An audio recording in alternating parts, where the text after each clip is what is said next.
looking at your talents. Do you need a wider lens? How to use multi-science assessments throughout the employment cycle. And it's important for us to look at this for a few different reasons, because as HR professionals are becoming a lot more sophisticated, as the industry has changed significantly in the many decades that I've been hanging around, and I am a recovering HR person, for those of you who don't know, it's really important for us to look at some things as they are evolving and kind of give them some context. When we go through this, it's likely to generate a lot of questions. Because we're going to have over 70 participants, I'm going to ask you to do me a favor and put it into the chat phase for us, and Ange is going, I think it's Ange or Jennifer, are going to interject and ask the questions along the way when it seems appropriate, or at the end we'll leave time for the questions. If you do need to clarify and you want to jump in when somebody's asking your question and you're trying to unmute, assuming you are in Zoom primarily, if you hold down the space bar while you are talking, you will temporarily unmute, and as soon as you let go of the space bar, you'll go back to muted. But if you're cheating and you're multitasking and you're doing some email and then you come back, your computer may not recognize you're in Zoom. Just make sure it says Zoom in the top left-hand corner, or the space bar won't work. So as we get going through this, we're going to try to make this about as interactive as I possibly can, given the fact that none of us are in the same place. And we want to look at this multiple science through the entire employee life cycle. And I'm sure Evan understands everything from selection all the way through outplacement, and trying to learn different things at different stages can be a bit overwhelming for the hiring managers as well as each of the HR departments. The Metiss Group was originally founded by me in Metro Detroit a little over 24 years ago. We are behavior experts at work. Our goal is to put processes in around the people part of the business to give organizations more predictable results. So we tend to fall into three particular areas. One is in selection. How do we make sure we're getting the right people in the right seats to begin with?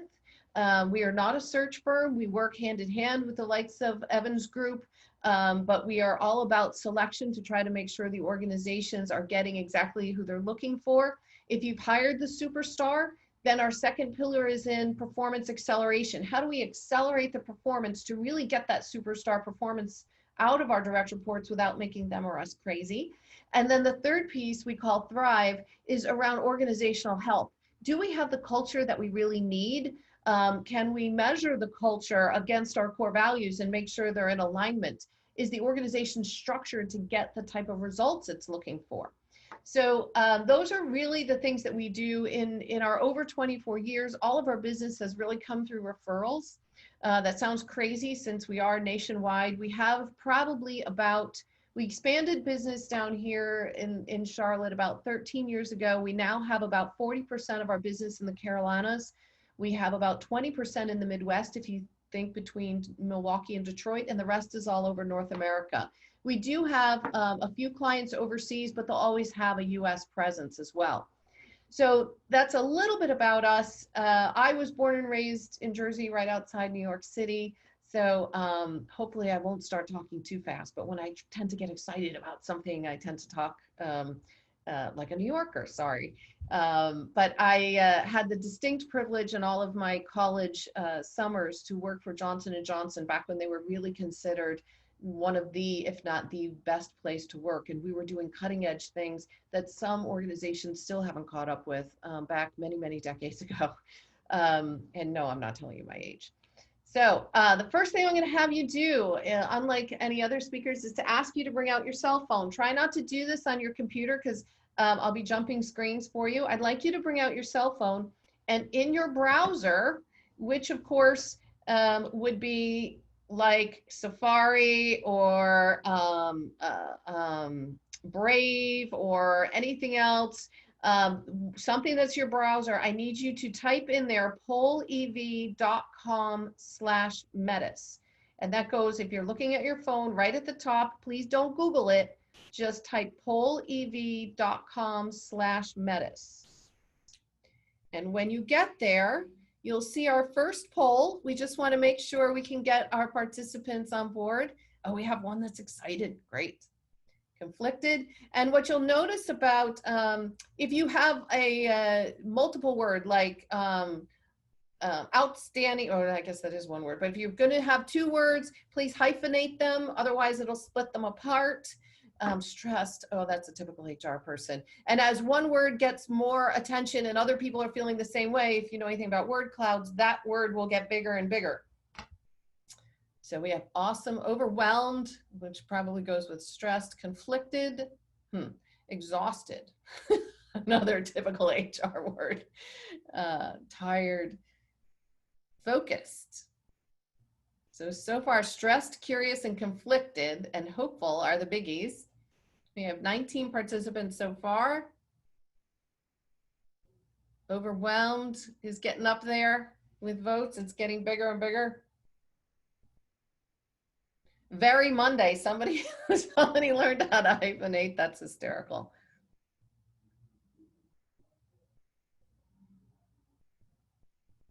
Overwhelmed is starting to beat out stressed and hopeful. Uncertain, curious, conflicted. Someone is trying to talk, but it looks like you're muted. Remember, hold down your space bar if you want to while you're talking, and that'll temporarily unmute you.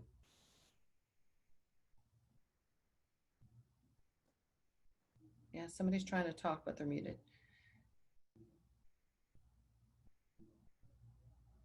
All right. We've got 26 of our participants who've been able to vote. If anybody else comes back on, you'll be reminded again at the top of every page, you'll see the pollev.com/Metiss, and it's always 1 T and 2 S's. Sometimes that trips people up. So thank you for playing along with that. So the next thing that we really want to do is I'd like to get a feel for what type of assessments you are using or maybe using right now. If you could let me know about those.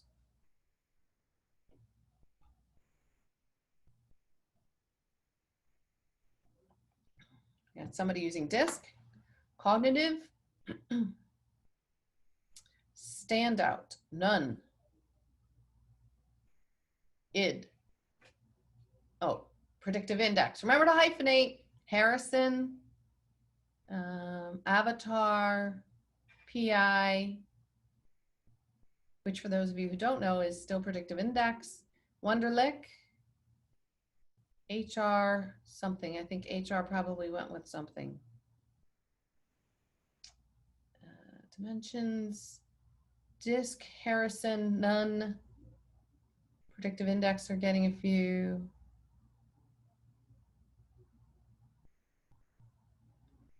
Values, oh good, someone's using values. Cognitive. All right. We've got 21 people responding to this one. So as a little FYI, what we're going to do first is explore some different assessments, and then we're going to talk about how we use them. So we'll explore some of the multiple science assessments. Most of the ones identified here, predictive index, DISC, Harrison, dimensions, those are all what we call behavior-based. It's how one behaves. Are you an extrovert or an introvert? Are you an analytic or creative? Values is something we're going to talk about a little bit today. Cognitive and Wonderlic are intended to measure how someone's thinking capacity. And so that's a little bit different. And we'll go through some of the predictive index. I am certified in a bunch of these. And what we have eventually settled on for our practice as far as what we're talking about today are 4 in particular specifically because they can be used throughout the employee life cycle, so that you're not learning one thing for selection and then something else for development and coaching and something else for succession and things like this. So we'll go back to our slides and jump into this. Using multiple assessments, and we talk about them being behavioral, but there are more than just behavior at issue. I think about this a lot like any physician who would use multiple diagnostic tools. So if you went in, and as HR professionals, many times we're diagnosticians.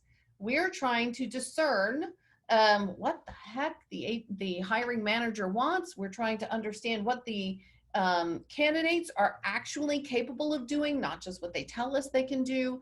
And so we are trying to play detective or diagnostician to try to figure some of this stuff out.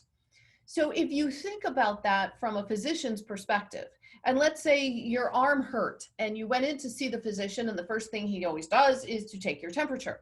And he takes your temperature, that's one diagnostic tool, and he says, ah, you broke your arm. You'd say, you can't figure that out from a thermometer, right?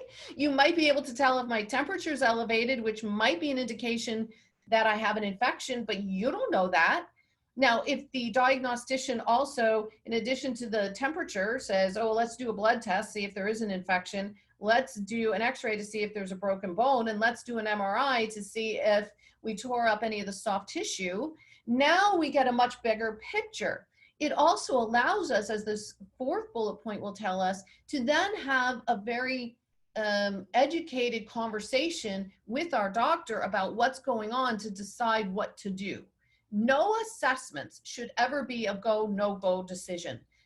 Any good assessment should help you understand where to have better conversations.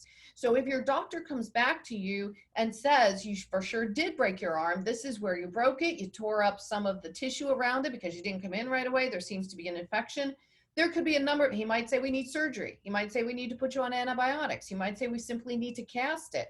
How many of you have heard the horrible thing, we need to re-break it before we can set it, right? Until you have all of that information, you don't have enough information to actually make educated decisions.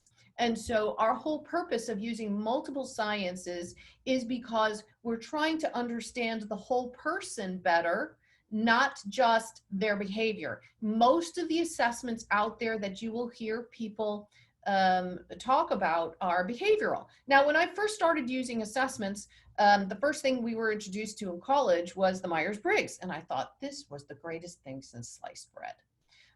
And so we were all fired up about that. And then I got certified in predictive index, was my first certification, and eventually in DISC. And I just thought when we were using, and they were all behavior assessments, they all have about an 85% face validity. They're all measuring the same thing. But I remember thinking, this is amazing. How did we ever do interviews before this? Well, we guessed a lot. We measured hard skills a lot, but we also know as HR professionals that those organizations who hire exclusively for hard skills will fire for soft skills every time. So, but we also realize when we use the behavioral assessment that sometimes we could see 3 different employees at some point who we've gotten to know pretty well. And if we laid out their 3 profiles next to each other, if we were only using a behavioral assessment, we'd look at them and go, huh, they look pretty similar, but in real life, I know there's something different about them. These things just aren't telling me what the differences are. And largely, again, because we need more information. One tool isn't sufficient. So the first thing that we talk about is in the cognitive, for those of you who are using cognitive approaches, is the Watson-Glaser critical thinking test. We like this a lot for a ton of different reasons. If you want to think about it like an SAT for business, it's probably pretty good. This is not measuring IQ, which is basically your intellectual capacity. Basically what you're born with is what they usually say. That's why they used to say you needed to have your IQ test prior to 7 years old, or about by the time you're 7. This is how well do you critically think? And there are 40 multiple choice questions. It's usually completed in about 30 minutes or less. And it's broken into 3 subscales. One is recognizing assumptions, which is basically, can you read between the lines? Can you understand what's meant, not just what's said? And I know I don't have audio on here, but I'm sure I hear a bunch of HR people laughing out loud and saying, oh my gosh, if only, right? And then evaluating arguments is, can you look at the situation and discern which arguments or which pieces of it are most important without your own personal biases coming into play? And finally, drawing conclusions. Given the information, can you make the right decision? One of the other things I really like about the way Watson-Glaser sets this up is we're guessing they have multiple right answers. So even if you tried to Google the answers online, you can't find them. So it's almost impossible for somebody to cheat on this.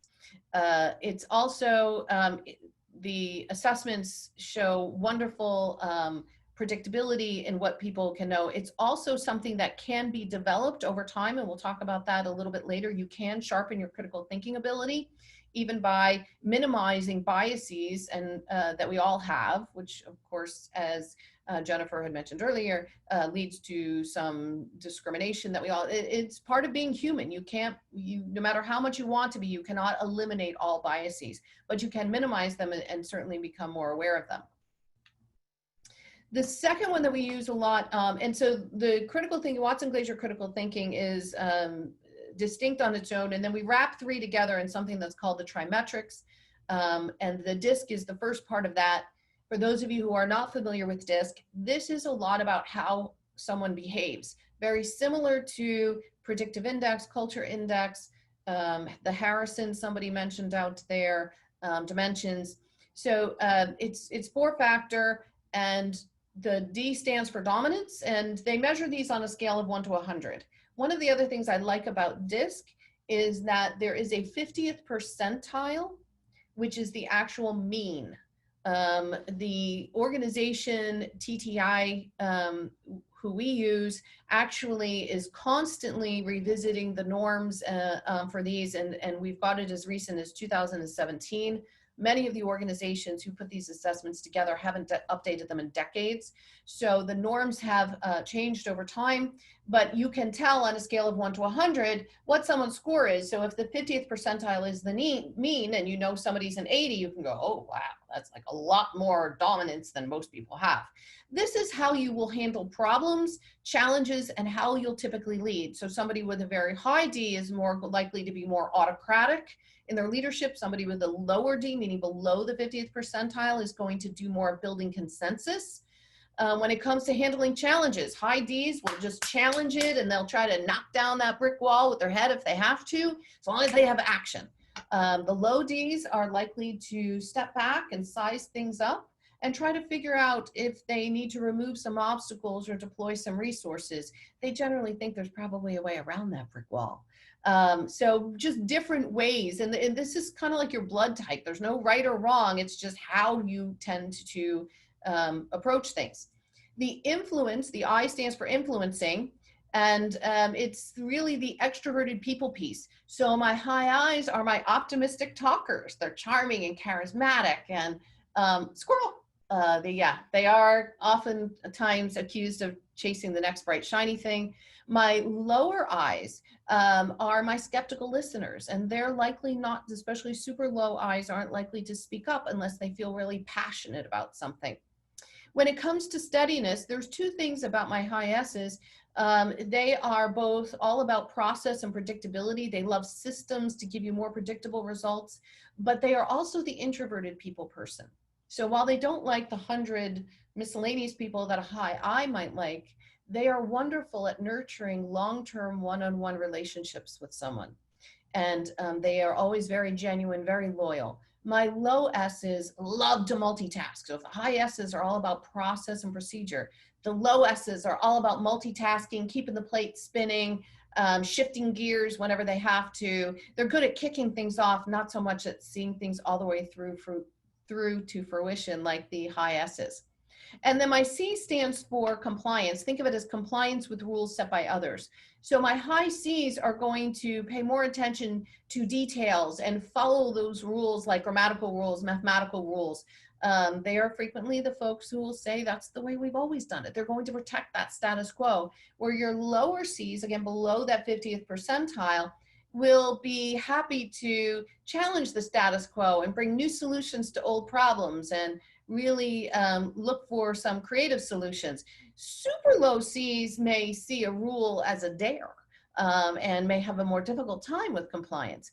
But so how one behaves is really important. And this will be, while they may not call it DIS and C in predictive index, they'll call it A, B, C, and D.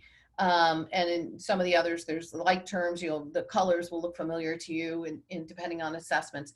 But these behaviors are certainly important, because when we have to adapt our behaviors for too long a period of time, we can get very stressed out. Now, we've all gotten to where we are because we have the ability to adapt.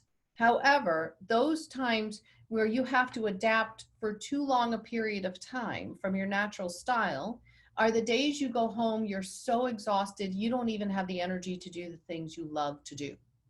So I'm very much an extrovert, if you haven't figured that out by now. So I have the high D and high I combination, which means I really shouldn't be doing the attention to detail stuff. But long ago and far away, when I was in-house HR, I was responsible for affirmative action plans. Well, that's a lot of crunching numbers and a lot of analysis, especially before there was really software to support us. So the days that I had to work on that, I was drained for multiple days following. That just wasn't in my sweet spot. Could I do it? Could I do it well? Sure, but it required so much energy to adapt that it wasn't the stuff that returns energy to me. So when we're looking at that relative to employee, why would we want to set up an employee for that? We'd want to minimize those times where they really have to do things that are contrary to their natural style. Next, we talk about workplace motivators, or somebody indicated in the word cloud about values. This was introduced by Dr. Spranger in 1928. He wrote Types of Men. It was an article, which, by the way, I have a copy of the book, which, you know, they call it an article, but it's a book about this big, about this thick, about 8 font, no pictures. Greatest cure for insomnia. No, it's really fascinating, but it is a lot of text. So let me quickly tell you about these 6 motivators, because this is important. I've had someone who represented a different assessment tool that was behavior-based that said, because I was an extrovert and because I'm what I'll call the high I, the influencing, I'm really motivated to be with people. And I said, no, I'm not. I'm good at aligning talent to help for-profit businesses attain their goals. But if I have extra time, I don't really want to be with people, to be honest with you. I'm not motivated for that. So we cannot infer motivations from a behavioral assessment. So think about, go back to our diagnostician. A thermometer can't tell you if you broke your arm. It can give you some clues that there's an infection, but it can't tell you that you broke your arm. You need something else. So this workplace motivators tool helps us understand which motivators are at play. Frequently, you'll see 2 that are really intense for an individual, 2 that are situational, and 2 that are indifferent. Although you could see 3 and 3, 2, 3 and 1, whatever. Somebody with a high aesthetic has an appreciation of form and function. They want things to work and they want things to look nice, both. There's an appreciation of all 5 senses. So because it's 5 senses, it's also the experiential one, whether it's the customer experience or the employee experience. But high aesthetics can be noticed because we wear chunky jewelry and lots of different color, although I'm trying to be subdued in color today. But you'll see the aesthetics being drawn to jobs like marketing or advertising, certainly chefs, musicians, artists. And then the individualistic has a passion for controlling their own destiny and that of others. And pay attention to this one, because later on there was a question that came in early and I want to revisit it relative to this individualistic. But the individualistic tells us somebody who wants to be in control. They want to call the shots. In the old days, when we only had behavior assessments, people assumed you had to have either a high D or a high I in order to lead. And that's just not true. Someone who has a high individualistic, a passion to controlling their own destiny and that of others, has a passion to lead. They want to control, right? How they control or how they behave is going to be based on their behaviors. So you could have someone like a Bill Gates who has a very high individualistic, but he's very much introverted. So he's going to use high S, high C, very subtle ways of leading others. And no one would argue that he isn't a great leader. So the passion to lead, the motivation comes from that individualistic. The social, think of society, not socializing. So high socials are all about compassion and self-sacrifice for others. So these folks love not-for-profits or want to save everyone. Sometimes we're drawn into HR, those of us with high socials, and we have a tough time when we can't try to save everybody out there. You'll also see nurses and teachers, people who want to be very close to that caregiving with high socials, while professors or physicians may tend to be more individualistics. And then the theoretical has a passion for acquiring knowledge and truth. They just love to learn and they love to do things in the purest fashion. So you can see high theoreticals as computer programmers write the purest code, and anybody can pick up where they left off because it's so pure. High traditionals have a systematic way of living. Things fit in the system or they don't. They're right or they're wrong, good or evil. There is no gray. It's all right or wrong. So this high traditional has their own set of core values that may or may not align with the organizations. It may or may not align with law. In extremes, you could have a Jerry Falwell, who is certainly a high traditional, or you could have an Osama bin Laden. It's their book of rules. It's not necessarily by a particular house of worship or whatever. And then the utilitarian is the capitalistic motivator. A high utilitarian wants a good return on investment, not just money, but time, resources, talent, anything. They want to be efficient with things. So even a high utilitarian with a high theoretical will say, that's enough information, I need to get this into production or something. So the high utilitarian wants that good return for their efforts. And so what motivates you, if you are aligned well to the organization's goals or the industry's goals, and you can leverage your behavioral strengths, then there's so much more gratification that you can get out of your work. And then we talk about personal skills. This is based on the science of axiology. This is perhaps the most complicated and sophisticated tool in the selection process. It is the only tool that I know that's based on a deductive science. Most of the other ones out there are all going to be based on an inductive science. In other words, they're going to ask about your personal preferences and then using inductive reasoning, try to figure out how you think. That's why none of them can really have more than an 85% face validity. But this one is based on a deductive science. It actually asks you to rank order statements next to each other. And it's looking at how you looked at this statement next to this statement. There's nothing to infer. It's clearly a deductive science. And as a result, we can actually have a reliability score, and we can rely on the results that much more. It looks at your thinking patterns, which is where you'll apply focus. And if you're applying more focus to an area, it generally will tell us where your personal skill capacity is. As HR people, one of the best things I love about this is we can see if someone has the capacity to do something they haven't even tried yet. So how many times do we try to take a phenomenal individual contributor in sales, in programming, something like this, and say, oh, we're accounting, we're going to make you a leader of the department. We all cross our fingers in hopes that works. Because a lot of times it doesn't work. And now we've lost a phenomenal individual contributor and we've set up a really lousy leader. Now we can look at whether or not they have the capacity. It doesn't mean they still don't need to be developed and have some of those skills polished up a little bit, but do they generally have that capacity? It also cannot be gamed, but again, it can be completely misinterpreted. It really looks at 3 dimensions in how you view the world and 3 dimensions in how you view yourself.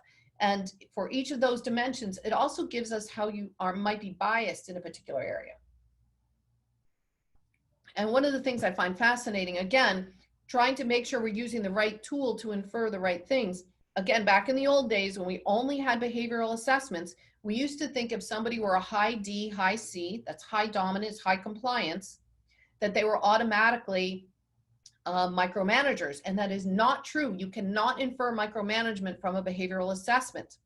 However, in one of the dimensions, which is practical thinking, if somebody has a positive bias, they not only like tasks and projects, they love them and they can't let go of them.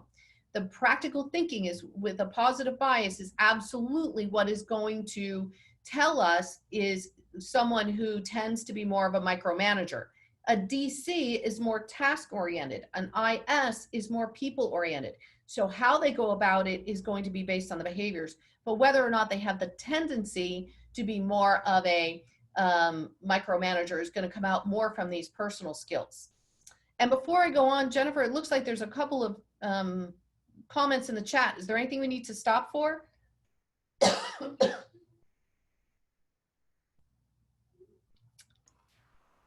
Sorry, I was talking on mute. I only see one thing in the chat.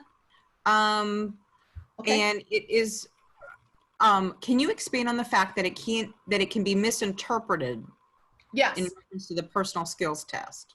Yes, thank you. One of the reasons it can be misinterpreted is it's looking at someone's capacity. Remember, I've said earlier too, that any good assessment is to help you figure out where to have more conversation. It should never be a go, no go decision on a candidate or on an employee. You should not base employment decisions specifically on the assessments. You should have further conversation. So as an example, one of the things it measures is someone's personal accountability. And we know one of the things that drives personal accountability is the clarity they have in their particular job. It's really hard to say, oh, I'm sorry, that was my responsibility, if you had no idea, if someone is unclear about the expectations of your job. So it would be easy to misinterpret or label someone as having poor personal accountability. But if in conversation you find out it's because they're brand new to their job, or they got a new boss who is changing everything around, it may have to do with the clarity. Now, it could have to do with the fact that the person doesn't have good personal accountability. As a society, of the 23 personal skills that are evaluated, well, there's really 66 in total, but we kind of narrowed some down. This is one of the things that as a society we are lowest in, is taking responsibility for our own actions. So it would be very easy to misinterpret that. The other thing that we look at is the extent to which you understand the big picture and the extent to which you understand the pieces that make it up. If those are pretty well balanced, we know that your using common sense score is going to be much stronger. However, if they're imbalanced, if the practical thinking or the extent to which you understand tasks and projects is much higher, you can be busy doing stuff that never gets you forward progress. Or in the reverse, you're really good at the big picture and not so good at the pieces that make it up. You could be really good at talking a big game, but not getting it done. And so it's easy to misinterpret if you don't have that training, or you're just trying to guess at what something means. Hopefully that explains it a little bit more. So opportunities for using these assessments, and I wanted to give you a little bit of background before we segued into how it can be used through the life cycle. We certainly use it in selection. And what's important to know is we use all four in each of these areas: selection, onboarding, development, and succession. And to Evan's point, we find that the behaviors and the motivators are also incredibly helpful in outplacement. Understanding what gives people gratification as they're looking for their next opportunity, as you might imagine, is pretty incredible. So let's look at how we might use it in each of these four. So the first thing that I would suggest is in pre-selection preparation, we need to first figure out what the job looks like. And once we understand what success looks like in the job, then we can talk about what characteristics might yield some better results. There are some professions out there, some philosophies that say, ask every candidate for every job the exact same question. Well, I'm looking for different characteristics of somebody to be the receptionist than I am of somebody to be a programmer. So I'd like to ask some different questions, right? Or certainly somebody who's going to be a senior executive. And so some of the questions may be different, which means some of the answers may need to be different. When I think about the pre-selection preparation, I oftentimes think about the other purchases we make. So let's pretend you're just going to bring somebody in for $30,000 a year. And that's about $15 an hour, maybe a little less. If your organization was going to drop that same 30 grand on a piece of hardware or piece of software, they would never let anybody just go out, walk into Best Buy with $30,000 of hard cold cash saying, hey, what can I get for this? Right? That's when you get talked into all those sound systems that'll never work in your house and software that'll never work with what you've got, but you can get talked into some pretty sweet stuff. They would take whoever was going to touch that hardware or software, be affected by it, have any reaction to it, put them all in a conference room, lock the door and say, y'all aren't coming out until you figure out what do we have to have, what would be a nice to have, what do we just not need. So you get everybody on the same page. That's a lot of where we work with our clients in selection activities, but there's no reason that you as HR professionals can't be bringing the hiring manager together with other people that are going to be affected by any particular new hire and then figure out what characteristics might be better for certain things. I, like I said, am a high D, high I. I am constantly on the run. I am shifting gears all the time. Our office manager extraordinaire, we call her the Wizard of Oz because she is the woman behind the scenes that makes everything happen. She has a high S, high C. I knew, while I might really like to have a beer with the high D, high I who comes in to talk to me, pairing me up with that for an office manager was going to be a disaster. I need someone who could complement my style, not be a replicable part of it. But she also needs to be able to push back sometimes on me if I'm pushing too hard. And so how has she managed to do that? So figuring out first what you need before you go out looking for it is pretty critical. In the selection process, once you have developed an avatar of what the ideal person looks like in that job, you're best off describing the person in the job posting or an email that goes out to a center of influence asking for referrals, because when you describe the type of person, other people can think of that person. If you describe the job, people, hear wah, wah, wah, wah. So it should draw people in.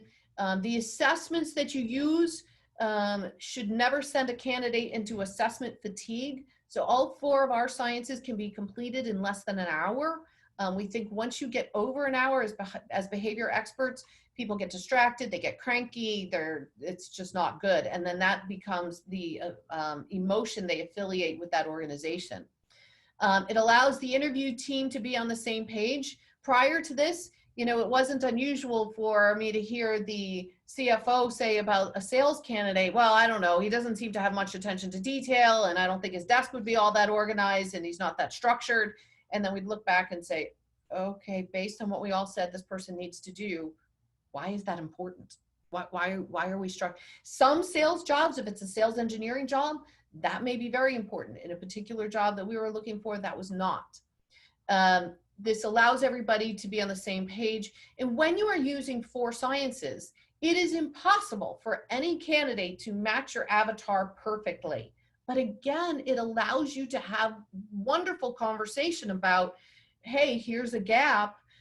What is it going to look like? How do we give this person support? How do we set them up for the best chance of success? So I'm going to ask you to go back to your poll everywhere, pollev.com. And before we go into the next piece, which is on onboarding, I'd like you to vote on any or all of the things you do in the onboarding process. Again, at the top of the page, you'll see pollev.com/Metiss, M-E-T-I-S-S, 1 T, 2 S's for those of you who are late joining us. Oh, wow, we had a lot more people join us. So mostly benefits review,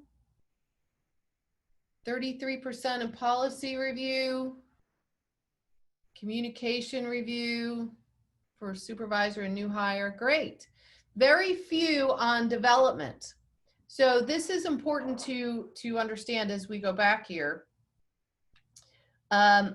When we recommend onboarding someone, the new hire begins with a development plan. So only 2% of you are doing this, but if we know going in that no one's perfect and we knew what the avatar looked like, and we know what this person's assessments are, and we've explored it in reference checks, we've explored the gaps in secondary and tertiary interviews, then we can sit them down and say, hey, cat's out of the bag. We know you're not perfect, and that's okay.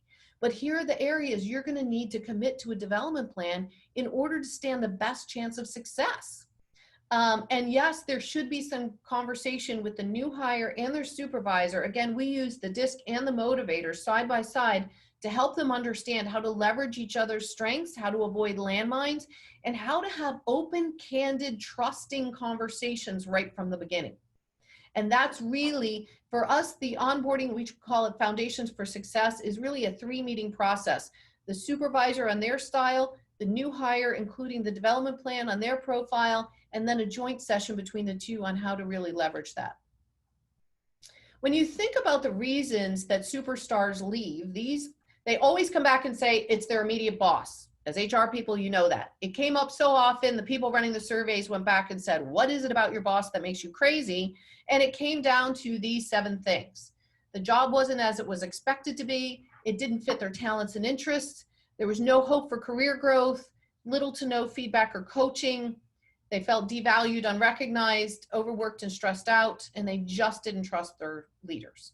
So many of these, if we were clear about what we were looking for up front, and we did a good job of being candid with the person up front about what we need in that role, we could have knocked some of those right out of the ballpark right up front if we handle it well.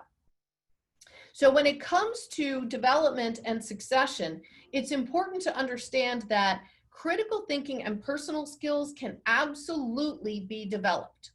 They can be developed over time. Behaviors and motivators cannot be intentionally changed. They will change over time or evolve, and they can be leveraged in order to help in the development process, but it's really the critical thinking and the personal skills that can be mostly developed. So that way, when we're looking at where the gaps may be between the avatar that we develop for the job and what the individual is who we're bringing on, we can put that development plan right up front. It also allows us to look at the next job in succession to say, if we're grooming this person for this job, what are some of the things we need to give them now so when they walk into that job, they're fully prepared? And it allows us to explore that. So again, I'm going to have you go back to your poll on succession and tell me how you typically prepare for succession.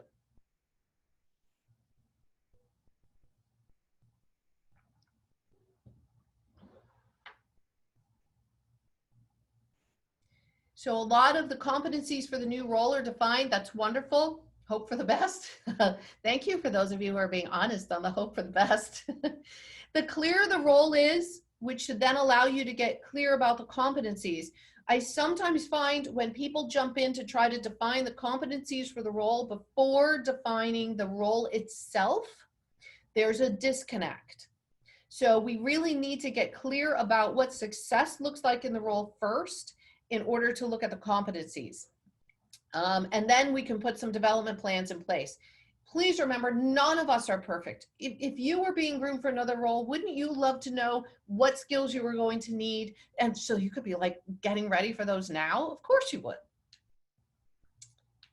So remember, when it comes to multiple science tools, they all need to be job related. They need to be valid and reliable. Valid is meaning that there have been studies shown that generally speaking, it measures what it's set out to measure. So again, the thermometer measures temperature. It does not measure the breaking of bones. It measures temperature. Reliable. If I take somebody's temperature a couple of times in the same minute or two, the temperature gauge is going to read just about the same, plus or minus a little bit, right? It's supposed to drive healthy conversations. And if they're really good, you can use them throughout the life cycle of the individual. So hiring managers, employees, HR people are using the same tools, and they're not having to learn something different in every situation. Before we depart or go to the questions, I wanted to let you know that we do have a certification program that's in place on these 4 sciences, and we are putting in a special KSHRM discount. It's normally $14.95. For those of you who indicate you're members of SHRM, it's available for $12.95.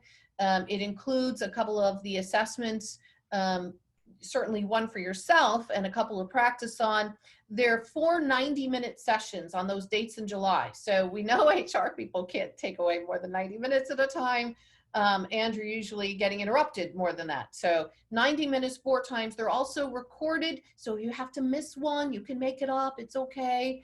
And there are 12 PDCs that are available for this certification.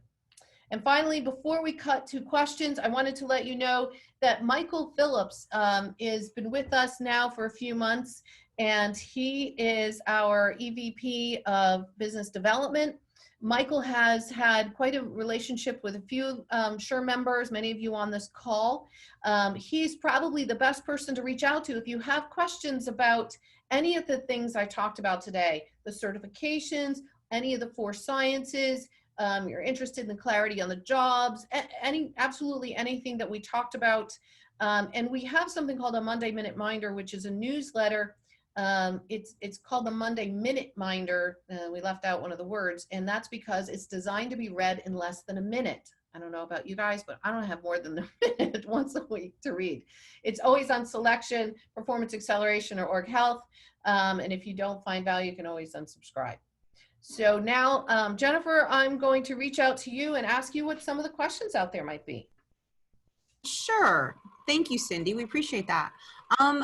So we do have a question, and you touched a little bit about this. Some of our members get a little nervous about using assessments for pre-hire due to validity factors and possible adverse action.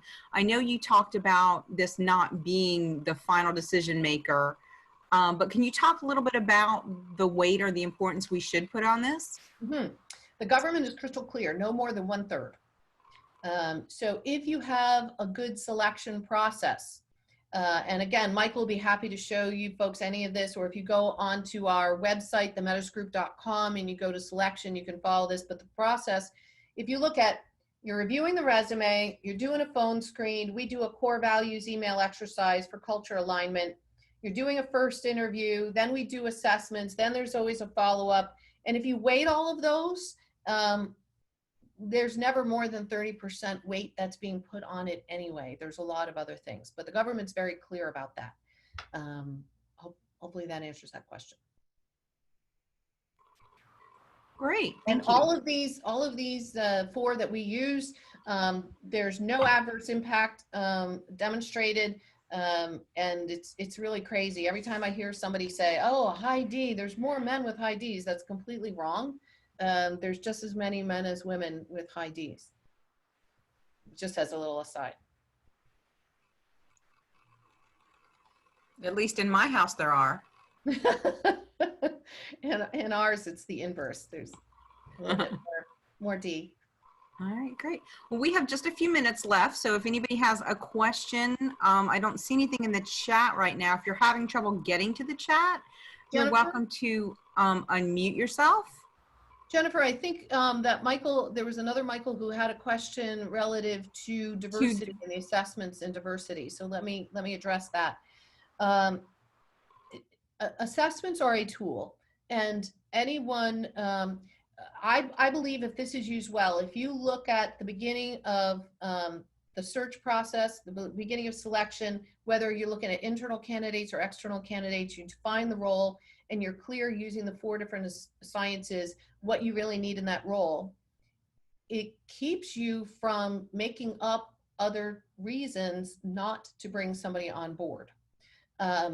I can't guarantee that when we see somebody who's an ideal candidate, that one of our clients doesn't say, oh, but I really like this guy because he graduated from my alma mater, or he was in my fraternity, or she reminds me of my sister, or whatever. Again, we go back to those biases we all have. The more, especially if you use multiple sciences, they should allow you to minimize those biases. That does not mean that as humans, you know, I was my last real job, as my husband calls it, I worked for a firm where we were an international company and we had to send out service technicians all over the country. And I had a wonderful candidate and I brought her to the hiring manager and he said, I won't hire a female. And I said, excuse me? And he said, we tried that once. Now this is somebody who has hundreds of these folks. I tried that once and it didn't work out. She started dating one of the other guys. And I'm like, well, but the guy was in the relationship too. You can't tell me you tried one woman and it didn't work, right? So I couldn't get logic into a mind like that. I couldn't change that. But for someone who is looking for ways to minimize their own biases, be more fair, be more open, and truly find an extraordinary performer, I think the assessments are far more of a beneficial tool than a detrimental tool. Oh, I mentioned earlier on the individualistic. Are y'all still there? On the individualistic, and there was some comment about what's happened in Minneapolis, and it could very well have been because of discrimination. I'm not going to minimize that as a strong potential. But as we were talking as behavior experts at work, we see a systemic problem in that department. It not only was 4 cops involved in that particular incident, but then there was an incident with more cops 3 days later with the CNN news crew who got arrested, and it was all on film. There's a problem in the department. And I would argue, if I had a chance to assess them, that we have individualistics that are out of control.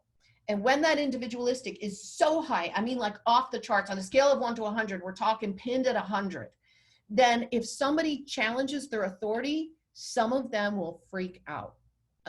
And it could be that, or there could be some psychoses at play that none of us know. But it's easy to say it was because of discrimination. It may very well have been, but as behavior experts, some of the systemic issues in that department may not have anything to do with discrimination, but there may be some other issues that assessments might have very well been able to screen out for.